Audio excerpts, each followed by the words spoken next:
بسم اللہ الرحمن الرحیم۔ السلام علیکم ورحمۃ اللہ وبرکاتہ۔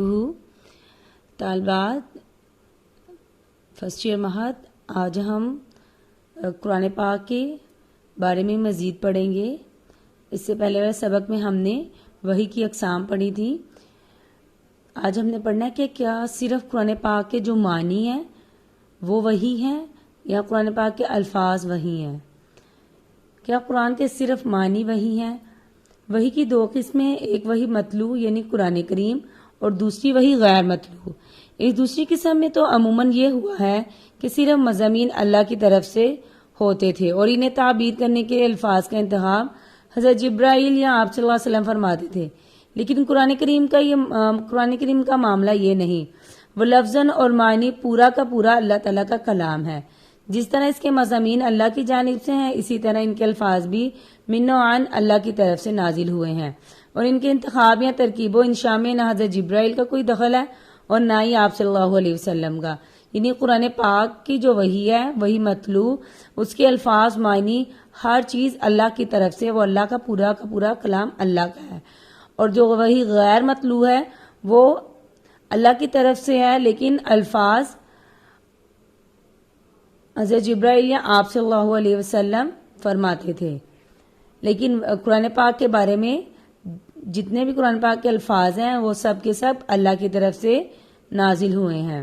جو لوگ وحی کے بارے میں مادہ پرستوں کے اعتراض سے مرعوب ہیں، ہمارے زمانے میں ان میں سے بعض نے یہ دعویٰ کیا کہ قرآن کا صرف مفہوم بذریعہ وحی نازل ہوا تھا۔ معاذ اللہ، اس کے الفاظ اور ترکیبیں وغیرہ سب حضرت جبرائیل علیہ السلام یا آپ صلی اللہ علیہ وسلم کی ہیں۔ لیکن یہ خیال بالکل باطل، محمل اور قرآن و سنت کے صریح دلائل کے بالکل خلاف ہے۔ یعنی جن لوگوں کا یہ دعویٰ ہے کہ قرآن پاک کا صرف مفہوم نازل ہوا اور باقی الفاظ آپ کے یا جبرائیل علیہ السلام کے ہیں، یہ بالکل غلط ہے، قرآن پاک کی واضح آیات کے خلاف ہے۔ قرآن کی بہت سی آیات اس بات کی واضح دلیل ہے کہ اس کے الفاظ اور معنی دونوں اللہ کی طرف سے نازل ہوئے ہیں۔ اس کے لیے چند دلائل درج ذیل ہیں۔ نمبر 1، قرآن کریم نے جا بجا اپنی ایک صفت عربی بیان فرمائی، یعنی یہ کہ اسے عربی زبان میں نازل کیا گیا۔ اب ظاہر ہے کہ اگر قرآن کا صرف مفہوم بذریعہ وہی نازل ہوا ہوتا تو انا انزلنا قرآنا عربیہ کے کوئی معنی ہی نہ تھے، کیونکہ عربیت الفاظ کی صفت ہے، معنی کی نہیں۔ نمبر 2، قرآن کریم میں کئی جگہ آپ صلی اللہ علیہ وسلم کے 3 فرائض منصبی بیان فرمائے گئے ہیں۔ یتلو علیہم آیاتک ویعلمہم الکتاب والحکمت ویزکیہم، جو ان کے سامنے تیری آیتوں کی تلاوت کرے، انہیں کتاب اور حکمت کی تعلیم دے اور ان کو پاکیزہ بنائے۔ اس سے معلوم ہوا کہ آپ کے ذمہ 2 فرائض الگ الگ تھے، ایک آیت اللہ کی صرف تلاوت یعنی اللہ کی آیات صرف پڑھنا، اور دوسرا ان کی تعلیم۔ ظاہر ہے کہ تلاوت الفاظ کی ہوتی ہے، معنی کی نہیں، لہذا آپ کے سب سے پہلے فرض میں سے جس کا تعلق تھا وہ کیا تھا؟ صرف قرآن پاک کے الفاظ ہیں، معنی سے نہیں ہے، ان کا کوئی تعلق معنی سے نہیں ہے۔ پہلا فرض جو آپ کا قرآن پاک کے الفاظ سے تھا۔ نمبر 3، قرآن کریم نے جا بجا اپنے لیے الکتاب کا لفظ استعمال فرمایا ہے، اور لفظ کتاب کا اطلاق صرف ذہنی مضامین پر نہیں ہوتا، بلکہ جب ان مضامین کو الفاظ کے سانچے میں ڈال لیا جاتا ہے تب اسے کتاب کہا جاتا ہے۔ یعنی اگر کوئی محض خیالات کے لیے کتاب کا لفظ استعمال نہیں ہوگا، جب وہ خیالات ایک کتاب کی شکل میں آ جائیں گے، لکھ لیے جائیں گے، پھر وہ کتاب کہلاتے ہیں۔ اسے صاف ظاہر ہے کہ قرآن کے لفظ اللہ تعالیٰ کی طرف سے ہیں، قرآن پاک کے الفاظ، قرآن پاک کے معنی دونوں اللہ کی طرف سے ہیں۔ نمبر 4، سورہ قیامت سے معلوم ہوتا ہے کہ جب حضرت جبرائیل علیہ السلام وہی لے کر آتے تو آپ صلی اللہ علیہ وسلم اسے یاد کرنے کے لیے جلدی جلدی الفاظ دہراتے۔ اس پر باری تعالیٰ نے حکم دیا، لا تحرک به لسانک لتعجل به ان علینا جمعہ وقرآنا فاذا قرأناہ فاتبع قرآنا ثم ان علینا بیانا۔ اے پیغمبر، تم اس قرآن کو جلدی جلدی یاد کرنے کے لیے اپنی زبان کو ہلایا نہ کرو، یقین رکھو کہ اس کو یاد کرانا اور پڑھوانا ہماری ذمہ داری ہے۔ پھر جب ہم اسے جبرائیل کے واسطے سے پڑھ رہے ہوں تو تم اس کے پڑھنے کی پیروی کرو، پھر اس کی وضاحت بھی ہماری ذمہ داری ہے۔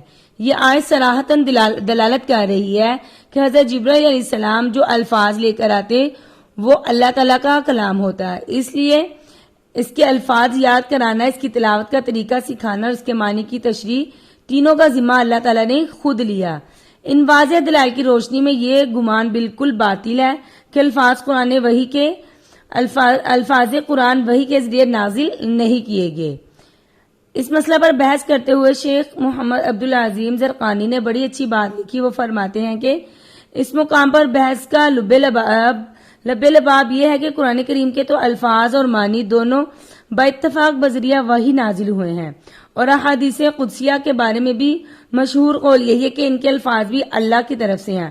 البتہ حدیث نبویہ کے صرف معنی وہی ہیں، الفاظ آپ صلی اللہ علیہ وسلم کے ہیں، اور جو احادیث آپ نے اپنے اجتہاد سے ارشاد فرمائی ان کے معنی اور الفاظ دونوں آپ صلی اللہ علیہ وسلم کے ہیں۔ دراصل جن لوگوں نے الفاظ قرآن کے وحی ہونے سے انکار کیا ان کے